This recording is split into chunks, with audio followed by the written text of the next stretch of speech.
Pemirsa, rencana untuk ngicenin insentif majeng pecalang sejebak Bali, sida kelimbakang ringkalasane jagirau.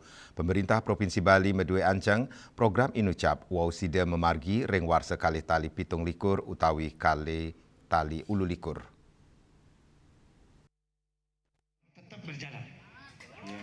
Indiki inucap kewedarang Gubernur Bali, Wayan Koster, ritat kalau nyuk serang wantuan seragam majang pecalang desa adat Buleleng, megena ring setre adat Irike, ringgala inucap, pecalang nage semayan kampanye ngenenin inik insentif inucap.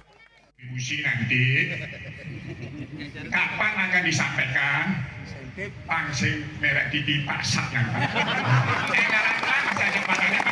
Yang mewakili pecalang desa adat Buleleng, mungkin teman-teman malu menyampaikan.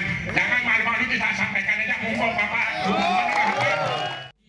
Gubernur Koster Mausang, tata cara pemargi untuk ngelimbakang insentif seket yuta per desa adat kantun Keturik Sain, yening kelimbakang ring samian desa adat sejebak Bali, Ketarkayang, muatang anggaran 3 benang miliar.